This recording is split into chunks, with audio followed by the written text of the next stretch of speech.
Welcome back. I'm John with Vista Sense Solutions, here today to talk to you a little bit about user management, user role access. So one thing you'll notice, a little different from previous videos, is that we don't have the browser open for this. So what we're going to do today is walk you through user creation and user management. This is all done internally through the Gateway Policy Manager. There are other methods and abilities to add a separate authentication provider or separate user management solution. We'll talk about those a little bit, but we're going to primarily deal with internal user management. So let's get started.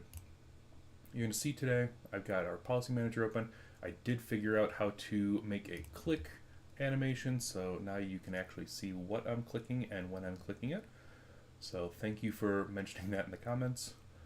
So we're going to go into tasks, we're going to go down to users and authentication, and this is a portion of the gateway, specifically the policy manager, that we have not talked about much. So we're going to look at creating an internal user. Before we do that, I want to briefly go over some of the other capabilities. So we have the ability to manage password policies within our gateway through the policy manager. We can go into as much detail as revoking user certificates. We're not going to dive into how to add a user certificate to this particular user that we're going to create, but I'll show you how to do all that stuff, so you'll be prepared for it. And then if you did want to configure a external user management solution, there are Kerberos integrations, so if you want to go through Active Directory, this would be the easiest way to integrate with the gateway. But we're going to talk about internal users today. So let's go ahead and create an internal user. Before we do, I want to make sure the user isn't already created. And so we are going to go into Search Identity Provider. We'll see our identity provider pops up. Now this is where you have the ability to add and validate other identity providers that are created. So one thing we haven't really talked about is when you have your assertions tab over here, you also have an identity providers tab. Now this allows you the ability to create your own, deal with some of the certificates or abilities of different roles and users. For today, we're just going to look at the internal identity provider. This gives you the most functionality in the search identity provider window. That's why we're going to kind of focus on that. So we're going to do a search, and you'll see it's a pretty short list, which is good. We don't like to having a lot of superfluous access to our gateways. That makes sense. And so what we're going to do here is we are going to not delete or view anyone. So we have determined that the user that we're going to create is not in this list, so we're done here. Let's go back into our users and authentication. We're going to go click on Create Internal User. And so let's make a user YouTube. The password will be known to me and me only, but it will be fairly complicated. So we've got our YouTube username, we've got a password that is complex. Let's actually, before we create a complex password, let's create a non-complex password. So we're going to go through and we're going to show the default API Gateway password management policy.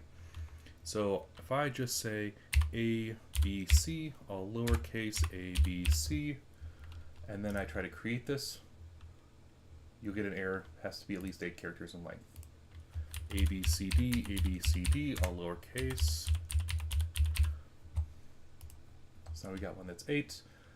Now it has to have an uppercase character. So on and so forth until you get to this policy requirement. We'll show you what that looks like in just a second.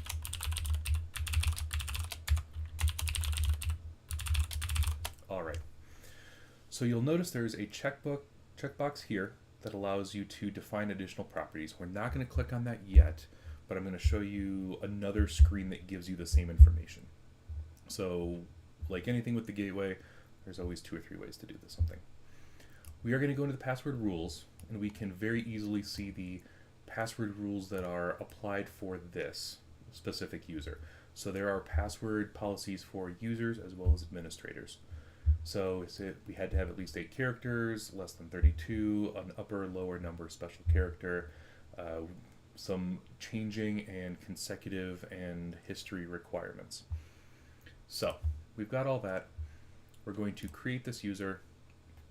The user is created. If you are presented with essentially no warning or no error, it was done for you. But let's validate this. So let's go back into our identity provider. We're going to search this and we see that we have a YouTube login. This is fantastic.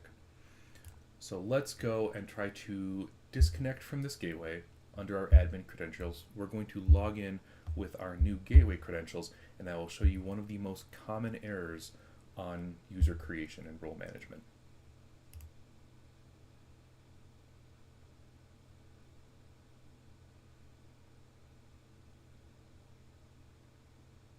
Alright, so now we're disconnected. Let's go and try to add that, or to log in as that user again. So we will put in our password, same gateway, different account. We're going to log into this gateway, invalid username and password. So this is one of the errors and warnings on the policy manager, on the gateway, that isn't the best. So this invalid username password error warning really does not mean that the username or password is incorrect. It means that there are no roles associated to this user. So the user has been created, the password is correct, but what ends up happening is there's no role assigned. So now we're going to have to go back in and assign a role. So let's log back in.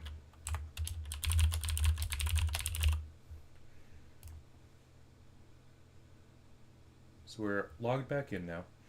We're going to go back into our users and authentication. We don't need to create the user anymore, but we are going to search for them and modify some things.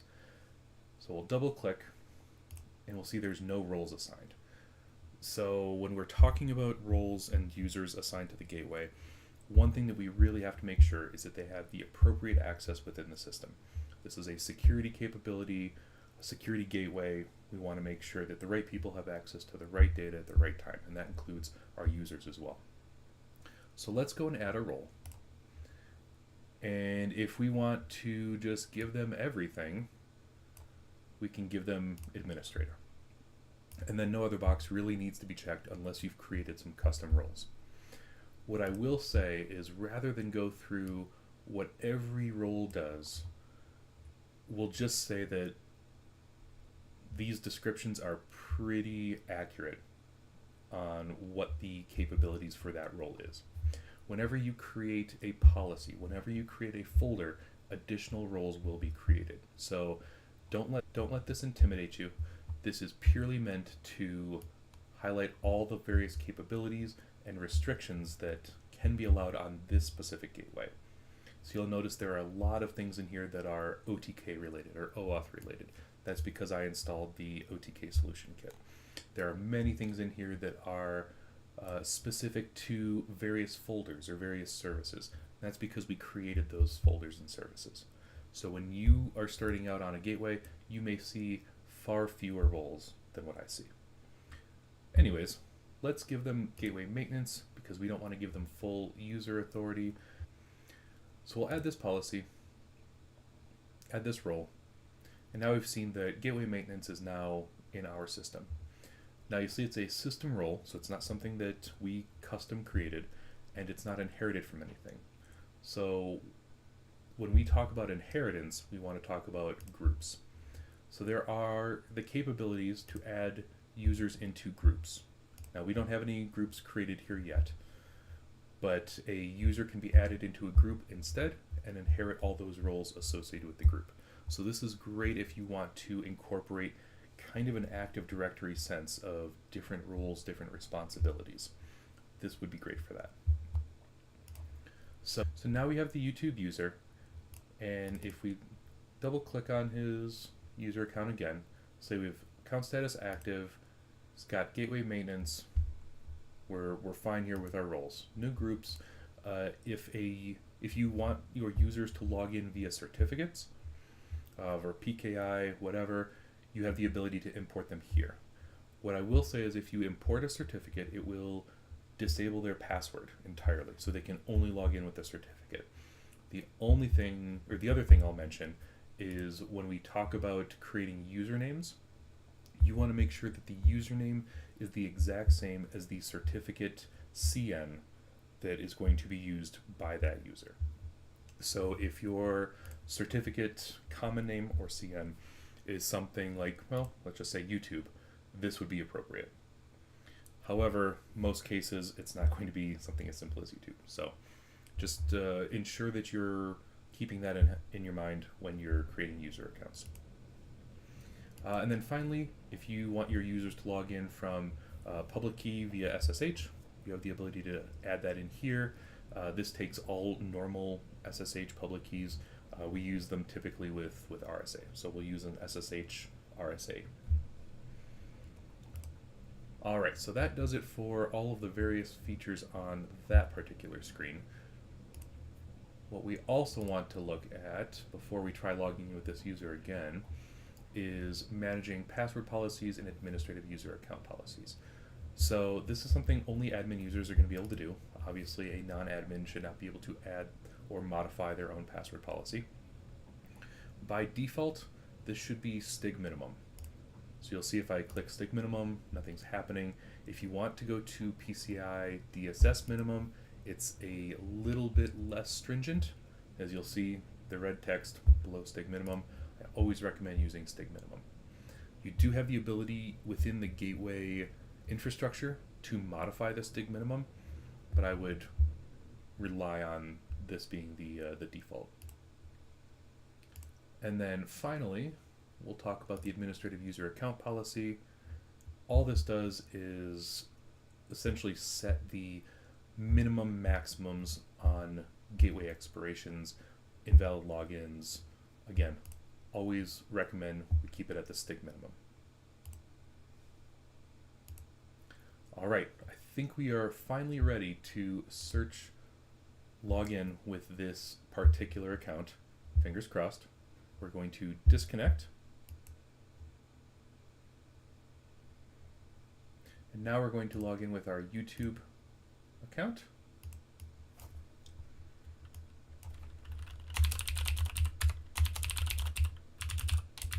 Now remember, this is one that we added the role into where we didn't have a role before. So we're going to get the same message. And now it's asking us to change our password. So this means we were able to log in. The gateway assumes that we have the correct role to manage and access gateways and the policies, and so we can proceed. And so I will change this to a slightly more complex password.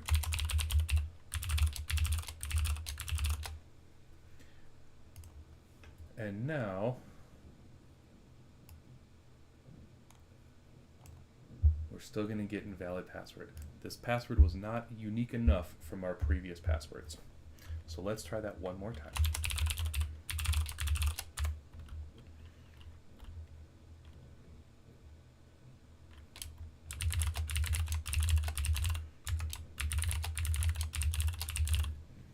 So this should be very different.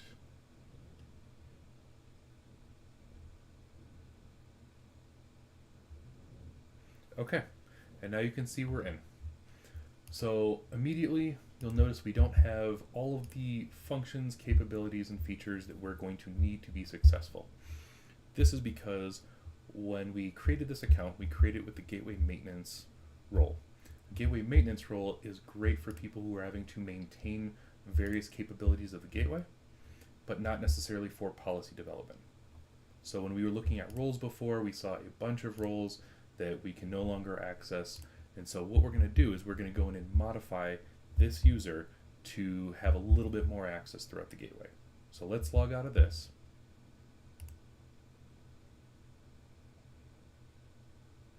And we're going to log back in with our admin account.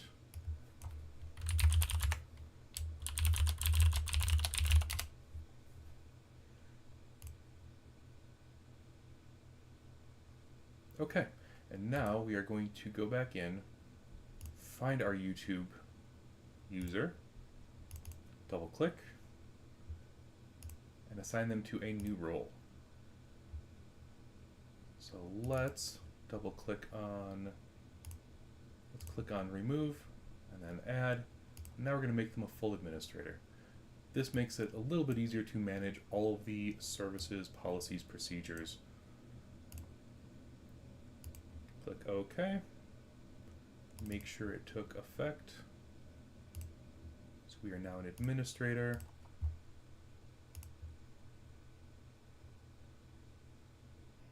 And we'll log in with our YouTube user.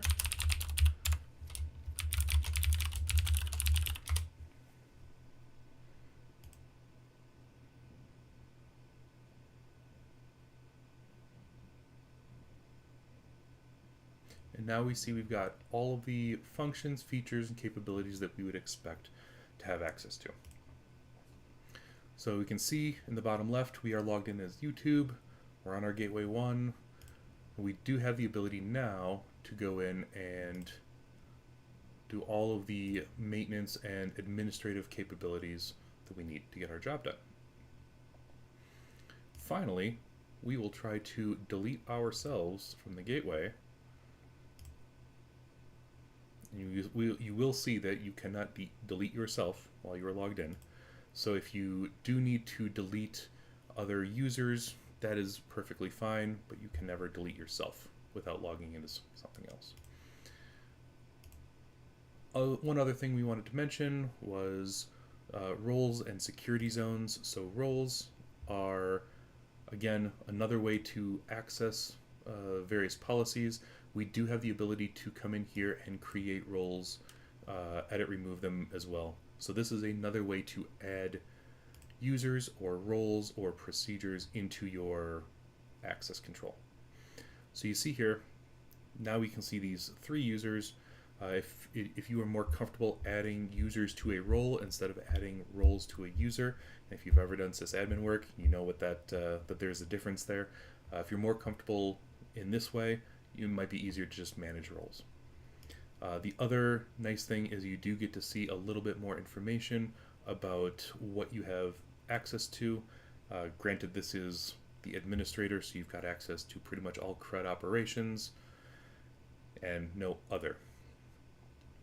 Whereas gateway maintenance, you cannot create, retrieve, update, but you are allowed to delete things, and various policies.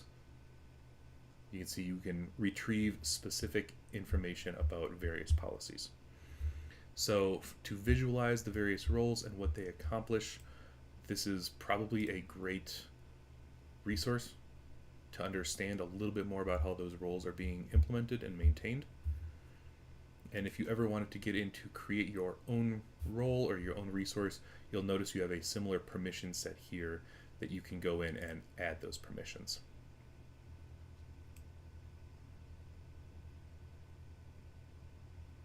So now you see this is where we would add permissions to that role. So let's exit out of all these. We are going to disconnect and log back into our admin account. And now we'll log back into our admin account. So admin,